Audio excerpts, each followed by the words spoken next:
Muy buenas noches, Zenaida Solís, ¿cómo le va? Muy buenas noches, Kevin. Un gusto de saludarlo. Un saludo cordial, un abrazo a quienes lo siguen.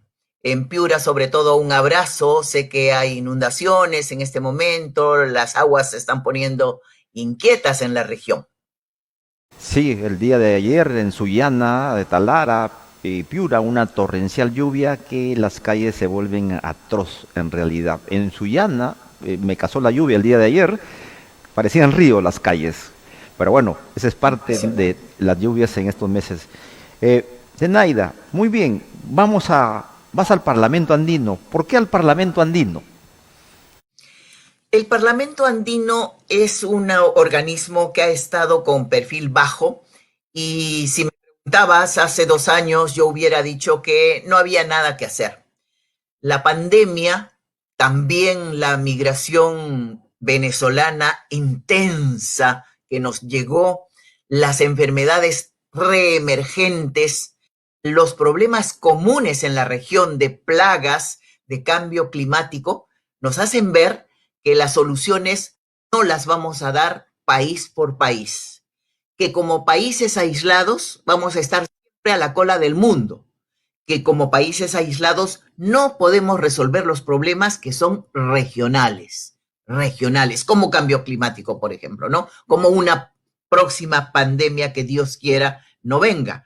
Pero entonces tenemos la comunidad andina. La comunidad andina nació precisamente para hacernos grandes. Evin, somos hijos de una civilización maravillosa. Nosotros no somos pueblos recién formados, pertenecemos, somos herederos de una civilización milenaria y no nos hemos hecho respetar. Ahora sí, creo que es el momento de encontrar soluciones comunes, conjuntas a los problemas que nos aquejan como región. Juntos somos más fuertes, digo yo en mi lema, porque es la verdad, porque de esa manera vamos a salir adelante. Miremos a la comunidad europea, a la Unión Europea.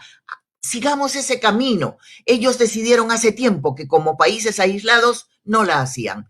Es eso, Edwin. Ahí estamos. Para mejorar la salud, también.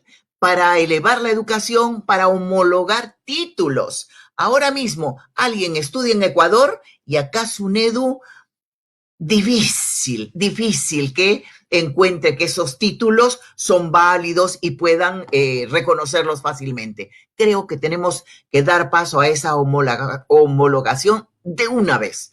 Esas son algunas de las cosas que me llevan al Parlamento andino porque tenemos que trabajar en conjunto, Edwin. Sí, Zenaida, porque estuve en varios eventos respecto a los temas de los técnicos, que hasta cuando hemos tenido bien la maquinaria en Perú, había cerca de 1 millón de técnicos que nos faltaban en el Perú. Y eso de la falta de homologación en otros países creo que hay que avanzar ahí. Sí, sí, sí, sin duda, sin duda. Tenemos estudiantes calificados y sin embargo se demoran muchísimo en aceptar sus títulos. Creo que ahí hay un error bien grande, pero también tenemos que avanzar para que a los estudiantes les resulte más fácil estudiar, por ejemplo, Piura, Tumbes. Es de pronto más fácil pasar a Quito, a Guayaquil y estudiar allí. ¿Por qué no? ¿Por qué no? ¿Y por qué razón debieran tener problemas con su título y el reconocimiento que tiene que hacerles un EDU? Yo creo que esa es una deuda con los estudiantes. Tenemos que facilitar las cosas para que tengamos en nuestros países, no solo en el Perú, en todos nuestros países de la comunidad andina, los profesionales que necesitamos para hacer grandes a nuestros países. Eso tenemos que hacer. Por otro lado, acababas de hablar de los profesionales suficientes. ¿Qué pasa con los médicos? ¿Qué pasa con las enfermedades reemergentes? ¿Qué pasa con las migraciones que desgraciadamente están viniendo? Nos sorprendió la migración venezolana. Pobres venezolanos, en verdad, que la están pasando tan mal. ¿Cómo les vamos a cerrar las puertas? Pero ¿cómo hacemos para tener la capacidad de albergarlos? ¿No era mejor que como comunidad andina tomemos una decisión en conjunto y veamos soluciones en conjunto? Yo creo que sí, yo creo que es urgente. Creo que es urgente también para evitar las enfermedades reemergentes, porque personas que están sometidas a un largo sufrimiento, luego pues tienen problemas de salud, que son problemas para los países que terminan acogiéndolos, como el Perú. En este momento, Piura, Tumbes, sobre todo, y Lima, tenemos problemas muy serios, porque nadie estaba preparado para recibir a 1 millón de personas de una vez, con buenas ganas de hacerlo, con lo que quieras, ¿no? Pero yo creo que tenía que responder a una estrategia conjunta, que no ha habido, lamentablemente, que debe haber. De eso se trata. Zenaida, y en el tema de corrupción, que ya los peruanos estamos cansados de esto, también en el Parlamento andino hay algún cruce para evitar que la corrupción continúe en Latinoamérica y Sí, sí, la corrupción es transversal. Y como que es transversal, las estrategias también tienen que ser transversales. En todas las organizaciones tenemos que trabajar, luchar por que erradicar la corrupción. Yo en verdad ahí no estoy desanimada, porque en nuestro país yo siento, Evin, que está creciendo una nueva conciencia. Antes tú le preguntabas a alguien sobre un alcalde, una autoridad, y te decía, bueno, sí, pues roba, pero hace obras. Era como que, ya, pues, ¿qué vamos a hacer? Así es. Hoy no. Hoy la corrupción nos llegó a la coronilla. Hoy día ya nadie está dispuesto a aceptar que la corrupción siga porque sí. No, ahora queremos que desaparezca. Pero también tenemos que hacer carne del asunto. ¿Por qué? Porque a veces nosotros no nos damos cuenta y también participamos en corrupción. Grande o pequeña es corrupción. Cuando alguien saca 5 soles y le da al policía porque se pasó la luz roja y ya no importa, señor policía, aquí hay una propina, o el policía mismo pide, también eso es corrupción. Entonces, nosotros que decimos ahora nunca más corrupción, tenemos que, como digo, hacer carne de eso y tampoco aceptar en nuestra vida nada de corrupción. En ese momento va a darse el cambio. Ese momento es el tiempo exacto en que las cosas van a empezar a cambiar.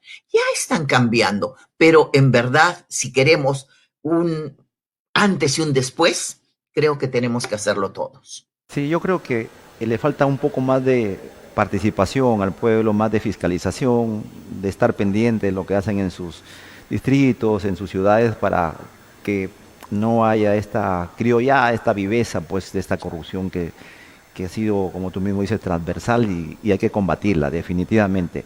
Tenaida, en el caso, ustedes están ahorita en el gobierno de turno, ¿no? Están con Sagasti y como que no les ha ido muy bien, digamos, en el gobierno, porque no ha habido un deslinde con Martín Vizcarra. ¿Ustedes lo están haciendo ya? A ver, Evin, no es un gobierno morado, es el gobierno de un morado que es diferente. Un morado que no tomó la decisión de ser gobierno. ¿Qué pasó ahí? ¿Y por qué razón Sagasti es presidente? ¿Porque nosotros quisimos? No, no, de ninguna manera, porque las circunstancias así lo permitieron. Desde el Partido Morado, y yo puntualmente muchas veces en los medios dije, no, no a la vacancia presidencial. ¿Por qué? ¿Por favorecer a Vizcarra? No. Yo dije desde el comienzo, creo que Vizcarra sí tiene que dar cuentas a la justicia. No me consta, no soy juez, no debo suponer, pero para mí sí habían cuentas. Y decíamos, pero debemos ahorrarle al Perú una crisis política encima de la crisis sanitaria, encima de la crisis económica que tenemos. Podía llegar Vizcarra hasta julio y sentarse en el banquillo de los acusados el 29 de julio. Eso es lo que dijimos en el Partido Morado, lo dijo también Julio Guzmán, el líder del Partido Morado.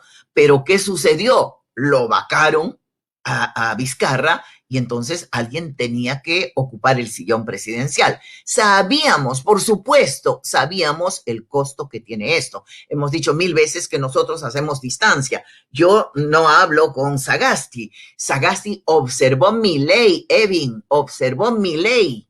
Una ley que como proyecto de ley él firmó en la bancada, como parte de la bancada morada, como vocero de la bancada morada, la firmó. Y en el Ejecutivo resulta que la observó. Resulta que los ¿Qué señores tan del MEF importante? pidieron al presidente de observar la ley antimonopolio. La devolvieron al Congreso, he tenido que presentarla por insistencia. La hemos sacado por insistencia y la hemos promulgado finalmente. Pero Sagasti me hizo un servicio, un favor, de ninguna manera. Todo lo contrario, la observó, siendo una ley valiosísima, quizás la ley más valiosa de este Congreso. 20 años no pudo haber esa ley antimonopolio, no permitieron y se han formado monopolios, oligopolios, y no había la ley. Termino sacándola con mucho esfuerzo y la observa Sagasti. ¿Ese es un gobierno morado? No es un gobierno morado, es gobierno de un morado, eso sí. Muy bien. Buena salida, Zenaida. Pero hay algo importante que todavía les queda tiempo que pueden ustedes hacer, ¿no? Eh, bueno, un poco el tema que lo conozco es porque he trabajado ahí. Hay cada vez que se vende en el Perú cualquier planta minera, cuprífera, petrolera, esos contratos le pasan de un privado a otro. Y la venta de esos activos no le dejan nada a los peruanos, nada a la ciudad en que está asentado la riqueza. Ahí no crees que hay que trabajar porque ¿por qué hemos dejado que los privados hagan de nuestro país lo que quieran sin tributar como hacen en otros países? A mí me parece que lo que hemos permitido son distorsiones. La Constitución del 93, que es la que nos rige, dice que tenemos economía social de mercado. Social, o sea, para la gente. No es una economía de mercado, una economía de libre mercado. Pero en verdad lo que hemos dejado, lo que hemos permitido estos 27 meses, perdón, años, estos 27 años de vigencia de esta Constitución, es que haya una cantidad de distorsiones y que los grupos de poder hagan posición de dominio y finalmente hagan lo que quieran. Y sacándole la vuelta a una ley, haciendo que una cláusula diga esto, diga lo otro, han terminado siempre favoreciéndose. Eso es lo que ha pasado. Por eso ahora hay gente que dice nueva constitución, no el capítulo económico, que es lo peor que tenemos. Desde mi punto de vista, sí hay que hacer algunos arreglos porque hay vacíos, pero la misma Constitución tiene mecanismos para ir reformándose. Solamente que, ¿qué? Si tenemos ganas, si tenemos el espíritu de favorecer al país y no seguir distorsionando. Pero hay grupos de poder que se esmeran en seguir llevando agua a su molino y seguir manteniendo esa posición de dominio, pensando en que los privilegios son suyos, cuando en verdad en nuestro país hoy ya no tienen que haber privilegios para nadie, para Ustedes, nadie. ustedes Zenaida, tenían una posición también de modificación de la Constitución, pero, o sea, parte del capítulo económico, nada más. Nosotros hemos dicho que en todo caso, si la gente quiere un cambio constitucional, no ahora, un poco más adelante, dentro de un año iniciaría un referéndum con las elecciones regionales y municipales. Se preguntaría a las personas, a los peruanos, si quieren un cambio constitucional. Como digo, la constitución en este momento tiene capacidad de reformarse, pero claro, si muchos están de acuerdo en un cambio de constitución, ya pues el pueblo manda. Entonces hay que hacer un referéndum, si quieren, se hará una asamblea constituyente, porque una nueva constitución necesita una asamblea constituyente, necesita de constituyentes, de congresistas constituyentes preparados para un nuevo texto constitucional. Es otra chamba, otro asunto bien interesante, bien complejo y especializadísimo. Bien, Zenaida, y en el caso de en las últimas encuestas, Julio Guzmán, tu partido, no ha crecido en las últimas encuestas. ¿Cómo miras tú ese panorama? O sea, ¿Julio va a repuntar de aquí en las próximas semanas? Bueno, lo primero que debo decir es que Julio tuvo un mes de COVID, un COVID duro, que desgraciadamente también lo tomó Flor Pablo, que es candidata a la vicepresidencia. Flor Pablo todavía está mal porque le dio muy, muy fuerte.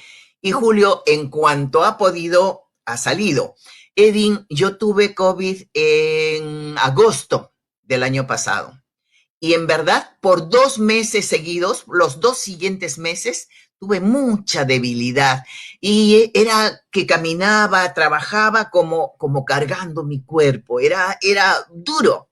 Entonces, cuando veo a Julio ahora haciendo campaña, porque en cuanto ha podido y se ha dado cuenta que se ha ido al sótano en las encuestas, se ha levantado y ha empezado a hacer campaña. Entonces me imagino lo que está sintiendo. Pero bueno, es su reto, lo tiene que hacer. Yo espero que sí repunte, yo espero que sí le vaya bien.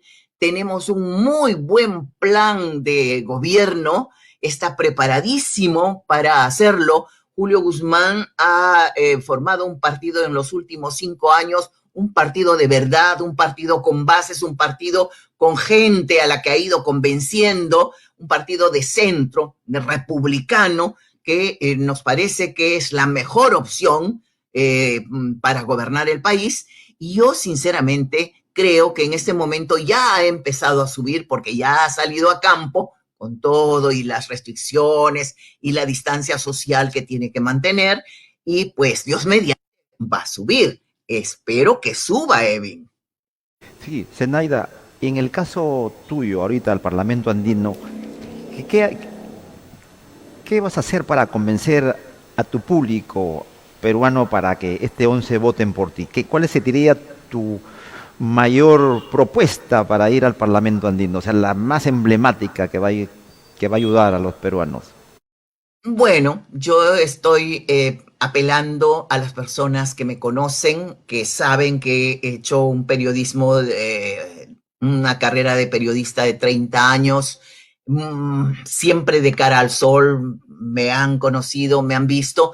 Este último año he trabajado en el Parlamento arduamente en los ámbitos de educación para ayudar a que los chicos tengan más posibilidades de seguir estudiando, que la deserción trunca sus vidas. Entonces he hecho un proyecto acerca de eso, otro proyecto sobre filiales de universidades públicas, porque me parece que no tiene que educarse solo el que puede pagar la pensión.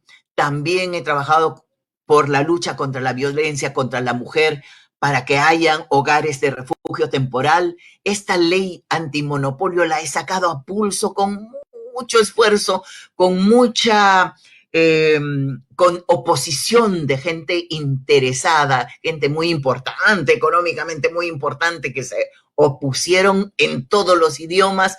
En fin, he trabajado arduamente y yo pienso que es el momento de dar el siguiente paso. Por eso es que me presento al Parlamento andino. Voy con el número 1, marcando la M y escribiendo el 1, es por Zenaida Solís. Y yo les agradeceré, obviamente. Y como digo, a lo que apelo es a que la gente sabe que trabajo, que yo no estoy para mirar que las cosas pasen. Y como decía al comienzo, en el Parlamento andino hay cosas urgentes por hacer. ¿Qué hacemos con la migración? ¿Van a seguir llegando de la manera como llegan los ecuatorianos, no, perdón, los venezolanos? ¿Qué hacemos con esta migración para que ellos estén mejor y nosotros también? Para que en el Perú podamos contener esta migración. Me ha dolido terriblemente esta muerte de este chico guanuqueño que va a Colombia y lo tiran de un puente por ser peruano. ¿Eso qué quiere decir? Que el AMPA, que siempre hay, en este caso, lamentablemente, de muchachos venezolanos, quizás dolidos porque en el Perú los rechazaron o los sacaron, quizás por estar ilegalmente o delinquiendo, que también se ha dado esto. tomaron venganza contra él. ¿Qué quiere decir eso? Que puede seguir sucediendo, que estamos a tiempo de parar eso. ¿Y cómo se para? ¿De un país solamente por decisión nuestra? No, por decisión de la comunidad andina. Venezuela no es parte de la comunidad andina, pero se la puede llamar a conversar y sobre todo podemos crear una estrategia con Ecuador, con Colombia, con Bolivia, con Chile, que está actuando como país asociado en la comunidad andina y que también tiene la migración. Entonces, eso es muy urgente. Lo otro es salud. Las enfermedades reemergentes empiezan a agobiarnos. No podemos permitirlo. Además, educación. No podemos permitir que los chicos tengan problemas porque estudian en una universidad del país vecino. La homologación es urgente. Y así como eso, las plagas, el cambio climático, una plaga en las langostineras ecuatorianas se pasa a las langostineras tumbesinas o de Tacna a Arica o viceversa. Esas cosas se tienen que trabajar en la comunidad andina. Para eso existe la comunidad andina. No le habíamos dado mucha importancia a Evin. Nos habíamos casi olvidado de la comunidad andina y Sí. pensábamos que no pasa nada, cada cual hace lo suyo. Hasta que viene la pandemia y nos desnuda y nos hace darnos cuenta que, a ver, compremos pruebas. No hay pruebas. Las compra Estados Unidos, las compra la Unión Europea, las compran los grandes y a nosotros no nos llegan. Compremos vacunas. ¿Cuándo nos van a llegar? Recién están a cuentagotas. Es que es eso, porque nos consideran países pequeños, países aislados. No más. Tenemos que ser fuertes. Juntos somos más fuertes. En la comunidad andina tenemos que hacer valer que somos hijos de una valiosísima civilización y que valemos.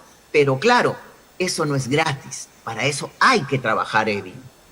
Marca el Zenaida, uno, la M. Zenaida, y algo que tú has sentido ahora último es que definitivamente los grupos económicos en nuestro país son los que no dejan compartir la riqueza y que hay esa desigualdad. Tú has sentido con tu ley antimonopolio, definitivamente. Claro, claro. Y en mi vida como periodista lo he visto miles de veces, Edwin, miles de veces. He visto cómo es que las empresas se compran, se venden entre ellos en el extranjero, así, por encima del Perú, y al Perú no le toca nada, nada, cero en impuestos. Y hay un silencio cómplice, no se dice nada. Yo sinceramente no estoy en contra de quienes hacen mucho dinero. Bien por ellos y magnífico porque eso también es parte del crecimiento del Perú. En lo único que estoy en contra, que esas fusiones, esas ventas de unos y otros deterioren la libre competencia, lesionen la libre competencia y terminen haciendo que el más pobre no pueda comprar o no pueda acceder a un servicio. Por ejemplo, hace 10 años habían 10, 15 cadenas de farmacias. Hoy día, el 90% del mercado farmacéutico lo decide un solo grupo, Intercorp, que es dueño de Interbank, dueño de Plaza Vea también. Intercorp se compró FASA, L, Arcángel, ya no me acuerdo qué Sí. otras cadenas farmacéuticas habían, hace 10 años, acuérdate, y ahora Mi Pharma, Inca Pharma pertenecen al mismo grupo. Entonces deciden los precios, deciden qué compran, qué nos venden, en cuánto nos venden. Y entonces cuando necesitamos, cuando queremos que fluya la oferta y la demanda, no fluye pues si todo pertenece a un dueño. ¿Cómo va a fluir? En el oxígeno sucedió otro tanto, porque extrañamente dieron una decisión que el oxígeno medicinal tenía que tener el 99% de pureza. Y ahí quedaban dos empresas. Y esas dos empresas se dividieron el mercado. Uno para el norte y otro para el sur. Y chau, chau. El resto de empresas cerró. ¿Cómo es posible? Viene la pandemia, mira las colas de oxígeno. No hay derecho. Eso no puede seguir sucediendo. Zenaida, tienes un minuto para convencer a tu público para que vote este 11 de abril por ti, con tu número 1 en el Parlamento andino. Muchas gracias, Erwin. Bueno, hemos conversado largo, ustedes me han escuchado nuevamente. Es así como pienso, es así como siento. Les he dicho un poco lo que me duele, lo que me indigna, pero también hay cosas que me ilusionan, que hay cosas que me emocionan, y es que los peruanos estamos despertando, ya no nos dejamos llevar por alguien que nos regala algo, por alguien que habla bonito, por alguien que, en fin, por cualquier cosa. Ahora sí, creo que los peruanos estamos dispuestos a elegir mejor a quién, por quién votar, porque sabemos que el que vaya tiene que dar la talla, el que vaya tiene que trabajar con sinceridad y con honestidad, con honradez, de modo que espero que este 11 de abril marquen la mes y en Parlamento Andino escriba el 1 y yo se los agradeceré con mucha chamba, con harto trabajo y sobre todo puntualmente trabajando sobre los temas sobre los que hoy hemos conversado. Y Bien, daré cuenta permanentemente, que es otra cosa que no se hace. El político tiene la obligación de dar cuenta a la ciudadanía qué es lo que está haciendo. bien, Zenaida, muchas gracias por atender a nuestro llamado para esta entrevista. Esperamos tenerte más adelante cuando la cosa se caldee y tu partido esté remontando para que pueda acceder a una plaza en el Parlamento andino. Un abrazo, Zenaida. Gracias por los buenos deseos. Buenas noches con todos. A ti, Zenaida. Muy buenas noches.